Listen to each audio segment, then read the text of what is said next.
Gods in Magic the Gathering are an ever-evolving aspect of the game that has divided the player base. Some of us love the idea of a tangible pantheon that we can build around, while others, who are just mad at their pools, come on, be honest with yourselves, they feel they're overpowered, overscaled creatures that do too much for too little. It's been a raging debate ever since the original Theros block, and it continues even now with the newest cycle of Gods of Magic the Gathering, introduced in the Lost Caverns of Ixalan.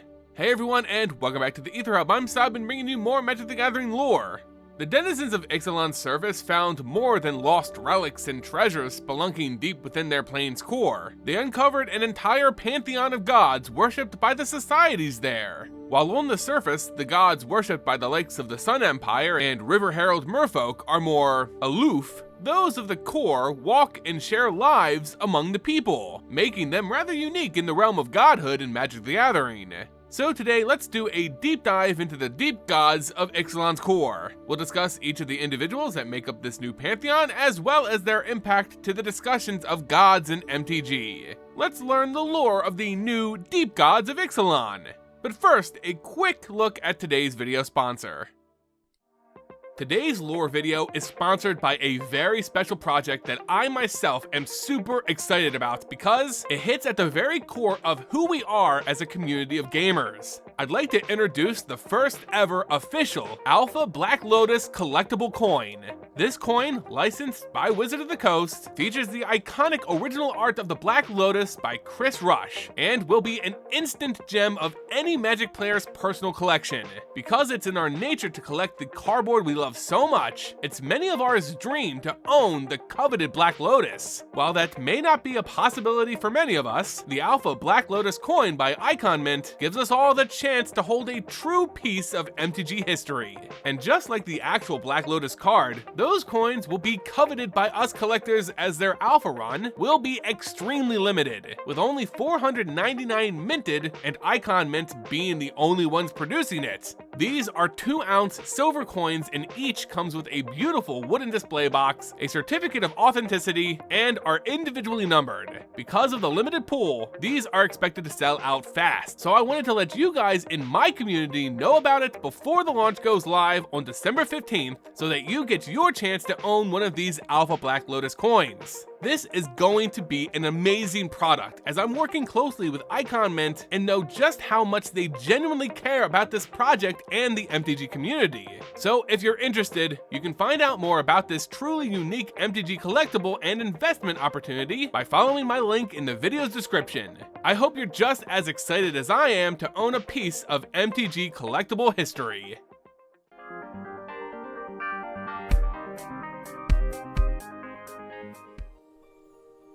The peoples of the inner core, primarily the Altec, are steep in culture and faith. Though they are deep beneath Ixalan's surface, that doesn't mean they're deprived of light. And that source of light, the plane's inner sun, its core, is the foundation of a religious pantheon of deities whom the Altec worship. The gods of Ixalan's core are unique in Magic the Gathering, as they're described as much more approachable and human compared to others found throughout the multiverse. While the Pantheon of Theros are distant and aloof, some only meddling in the realm of mortals for personal reasons, commanding the respect and adulations of its worshippers, the gods of Ixalan's core have, historically, taken physical forms in order to specifically spend time with the people of the Altec, putting them more in line with the gods of Amonkhet, but being even more approachable. Faith in them isn't a default aspect of reality. It was earned, as the gods have fought alongside the Altec, shared with them great moments of victory and defeat, cried and mourned among them, walking a similar road to the human society they champion. This unique relationship has proven only to strengthen the bonds between the Divine and the Altec, with the latter adorning themselves with symbols of the gods and taking their lessons to heart, which has only led to the utter success of this subterranean society. At the center of this pantheon is actually the most distant entity of them all, the son of the core, the Riven Star, Chimil. This source of all light and life for the core is a constant fixture in the internal sky, a cavern so vast that it's a whole separate world in and of itself. And at its center is Chimil. Because of the life-giving nature of Chimil, it was an easy object of worship for the early inhabitants of the core. The rest of the Pantheon are considered to be the children of the Riven Star, who is referred to as the Godmother. All within Altec culture see Chimil as their primary deity, but in contrast with the other gods, holds no specific temples of worship. Because the inner sun is always present, one can simply walk outside and give praise to Chimil. Despite that, many of the Altec still carry with them small lanterns and sigils featuring the symbols of Chimil to remind them of her constant gifts, with one of those gifts taking the Altec from a simple agrarian society to a modern technological powerhouse. This gift would be Cosmium, which was introduced to the core after the events of the Night War, a conflict deep in the core's past that ushered in the current age. From that war, Chimil would be damaged, and out dropped a faint, pulsing purple substance known as Cosmium.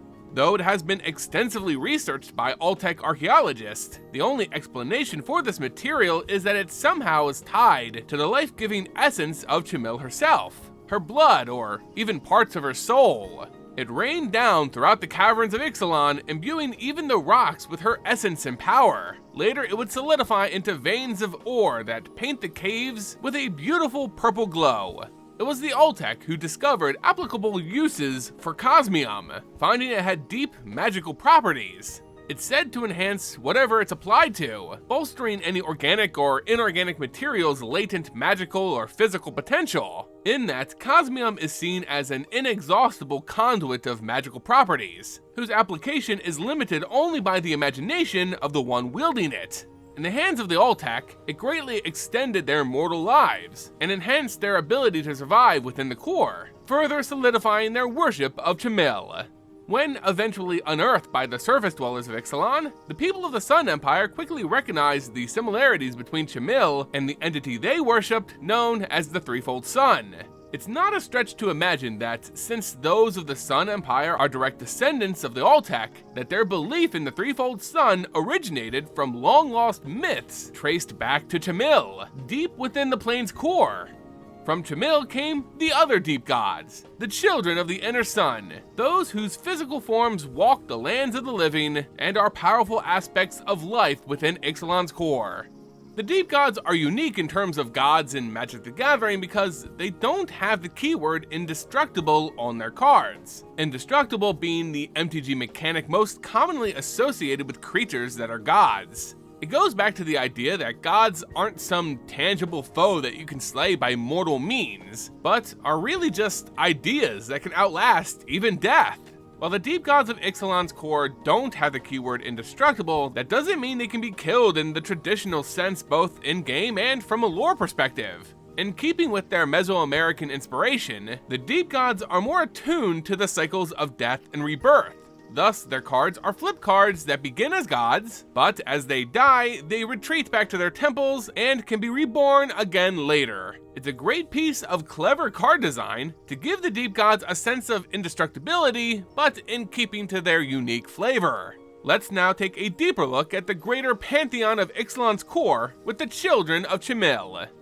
As the patron deity of the Common, Ojer is revered as the first of the gods, a tripartite deity. The narrative of Tak is the greatest and oldest in Altec mythology, their temple the biggest in Altec society, and their cult the most numerous. It is the deity of ancestors, family, and prosperous civilization, of mankind and those who consider themselves Koman Winnock, the fifth people. Ojer is thought to be the singular divine assembly of all who have come before, all who are, and all who ever will be. And as such, Ojer is strongly related to Chimil. It is the patron of stewards, administrators, cities, archives, and planes. In manifestation, Ojer is a towering androgynous humanoid with three faces stacked on top of one another. Over their white robes, they don a long kipu that they braid to capture the fleeting moments of history, present, and the possibilities of the future. Ojer priests, known as stewards, and devotees also use tattoos and headdresses which depict Ojer tripartite face to show how they worship this god. Known as the deepest foundation, Tak is regarded as the one who ushered in true civilization to the Koman. This is reflected in the temple built in worship of this god, the Temple of Civilization. People regularly travel to this site with friends and family, meeting and making new connections while basking in the eternal light of the deep gods. Tak is known as the first child of Chimil, but only the second to ever emerge from the space between ages, being thrust into the realm of the Fifth Age by a crisis of the suffering Koman people. But as soon as Tak's trifold face graced the core, the people there felt the true love of kinship. As they say, Chimil gave the fifth people life, but it was Ojer Tak who taught them to live together. Ojer Pakpatiq is the bounded mate of Ojer Tak, and as such they stand as the two pillars of humanity and as symbols of life itself for the Oltec. Rather than taking on a humanoid form, Pakpatiq takes the shape of a winged serpent whose body seemingly never ends, its tail twisting and turning with no discernible stop. This god is associated with learned scholars, builders, scientists, echoes, spellcasters, time, and waters of all types. Despite its otherworldly appearance and grandeur, Ojer Pakpatiq is renowned for his frank candor. Though it's the avatar of confounding aspects such as time, this god is quite approachable and direct, leaving no such mystery in his words, meaning all can understand him with ease. For sharing knowledge is one of the most powerful forces in this god's eyes. As such, his temples often double as schools and laboratories for advanced scientific studies, and those who follow Pakpatiq are known as Didacs, and often are teachers or explorers within the core. They're also the patron deity of echoes, the spirits who linger in the realm of the living to pass on their knowledge and wisdom, acting forever as eternal teachers. Even on the surface of Ixalan, the merfolk of the River Heralds have passed down stories of an ancient location known as the Myriad Pools, which spring from the ever-flowing wells, the source of which is Pakpatiq. This is known in their culture as the birthplace of all things, the origins of the merfolk and civilization itself. This god is known as the deepest epoch and is closely related to time itself. So it's no surprise that Pakpatiq holds dominion loosely over this aspect in the core. Its temple is called the Temple of Cyclical Time, and much like the endless serpentine body of Pakpatiq, time keeps on going, and what was once the past will always be again in the future. It was the greatest truth taught to the Koman by the deep gods, for the Koman are known as the fifth people, which means there were those of the fourth age before them which had faded to history, and as such, there would be a sixth that would come and replace them eventually. Thus was the truth of time.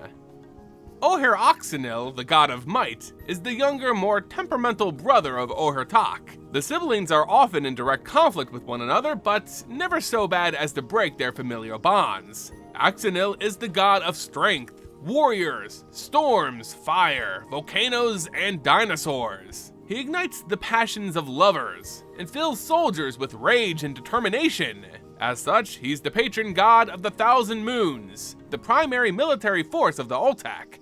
This god's body is much less cohesive than the others of the Pantheon, borrowing physical traits from various animals to give off a powerful yet unsettling display of might. His right arm consists of the neck and head of a dinosaur tyrant, while his own head is stripped of flesh, leaving only a flaming skull behind adorned with rings of gold.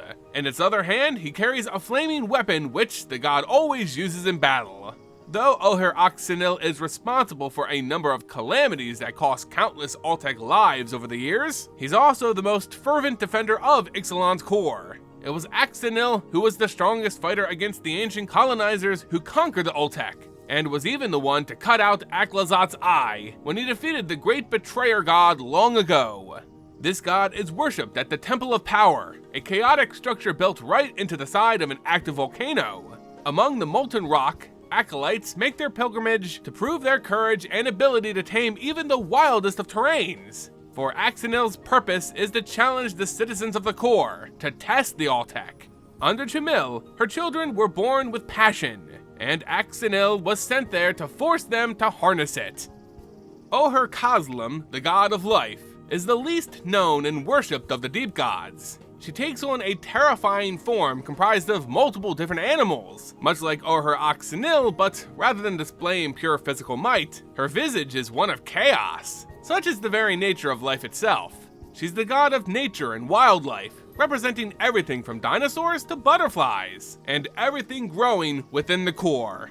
Ojer Kaslem's cult of followers is by far the smallest of the deep gods, with temples to her scattered and decentralized in the cavernous glades and jungles. While the Altec offer their respects to her, she's mostly worshipped by gardeners, adventurers, and farmers. Their symbols of her often depict the monarch butterfly, an enduring reflection of the beauty of life itself. Referred to as the deepest growth, this god has taken the life energy brought to the core by its mother, Chimil, and cultivated it into the vibrant landscape of the core today.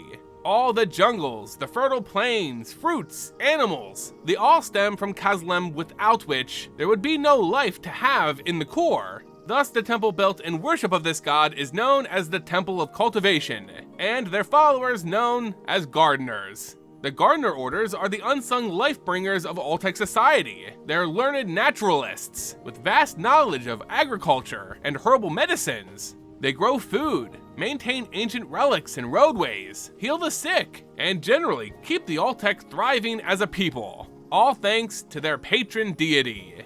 While Kaslem is likely the least worshipped deep god of the core, whose presence is always near but hardly noticed, this god plays a crucial role even outside of the core itself, since sealing the core in isolation to shield themselves from the spreading mycoid fungus that threaten Chimil, the deep gods, Kaslem specifically, keep a presence outside of the core through golems that fight back against the myco-tyrant even outside the light of Chimil. And finally, the last of the primary pantheon is a god who was never meant to be, the betrayer, Aclazotz. Known to represent many things, the Bat God stands for the all-consuming night, the dark places of the depths, and death itself. He is not a son of Chimil, but rather started life as a mere mortal of the Fourth Age, the previous age to the one Ixalan is currently in. It was said the Fourth Age came to an end when Aclazotz killed every other person in the core besides himself, then drank from their blood for sustenance. From that cruel act, Aclazotz was gifted divinity by even crueler forces of the multiverse. He now takes on the form of a burning bat with dark red eyes that are said to peer straight into the souls of mortals, able to understand their desires and wills. He wears the vestments of another deity whom he killed long ago, usurping their spot in the pantheon and cementing himself as a true god. The exact origins of Aclazotz is not truly known throughout the core, but from the ancient writings of the Koman, it's believed that this dark god was responsible for tearing the fabric of reality apart and opening a gateway between the ages. A child of the Fourth Age, he managed to preserve himself through the end of his people's extinction and was lost in the space between ages, an endless expanse of nothingness on the outside looking in through a veil to what was considered life. Alive but not living, Aclazotz could do nothing but watch as the Fifth Age dawned, and with it, the Koman, or Fifth People, who did not know death as he had. As his fury grew, he witnessed the birth of the Deep Gods, the children of Chimil, who too existed in this space between ages. One by one, he saw them emerge from darkness into the Fifth Age, and knew then that this would be his time of ascension. The fifth of Chimil's children, an unnamed Deep God, was killed by Aclazotz and consumed in the darkness of nowhere. In devouring this deity, Aclazotz usurped this god's place in the pantheon and was too able to emerge into the Fifth Age. Aclazotz's ultimate goal is to smother and extinguish Chimil, for the light of the Riven star so offends him. He tires of the endless cycle of death and rebirth, and hopes to break that cycle and usher in the Sixth Age of total darkness. With all life ending and no rebirth possible, Ixalan would be his to rule as he sees fit, gaining dominion over life, death, as well as the other gods. Through his greatest and deepest betrayal of the gods, Aclazotz unwittingly gave rise to the final god of Ixalan's pantheon, though taking a different form and name than what was intended by Chimil. The god Aclazotz consumed in the space between ages, the likely spawn of the coupling between Tak and Pakpatiq, continued to exist, only now as a spirit of the god who was killed. This was the rise of the Ancient One in the Fifth Age. Echoes are a common sight within Ixalan's core, the lingering spirits of loved ones who share their stories and wisdoms with those who rule in the hopes of keeping the Altec and their society strong. But they may have never existed if it were not for Aclazotz's betrayal and the creation of the Ancient One, the forebearer of Echoes. Though the Bat God consumed his physical form, Chimil blessed her children with endless life, as would too be her blessing to the people of the Fifth Age. Now the Ancient One stands as a lasting reminder that even in the face of certain death, the spirit will endure. It's the greatest lesson the Deep Gods could offer the people of the core, and the Ancient One is the living embodiment of that lesson. And there you guys go, the lore of the Deep Gods found in the Lost Caverns of Ixalan. In terms of gods in the Magic the Gathering multiverse, those of Ixalan are unique in that they're much more human than other known pantheons. They're also not indestructible as you would imagine gods to be, but while they're missing that specific keyword, they do, through their mechanics, have a way to continue on even after death. The idea that the Deep Gods are flip cards that go from god to their temples in death, with the ability to be reborn as gods again, stands as a prominent reminder of the Altec's perspective of the eternal life cycle. The Deep Gods are mortal and immortal at the same time, just as the people of the core can continue on as echoes and spirits. They stand as more than just vague aspects of life in the core. The Deep Gods are much more than that, and with that expanded purpose, they certainly add a unique flavor to godhood in Magic the Gathering. So now I have a question for you in the comments. Who's your favorite of the Deep Gods? What sort of decks have you constructed around this deep-dwelling pantheon? Let me know in the comment section below. For now, I want to thank you all so much for watching and enjoying today's video, and if you did, consider supporting the Ether Hub by leaving it a like, sharing it with friends, and becoming a subscriber. It all goes a long way in helping our community grow. And as always, until next time guys, see ya!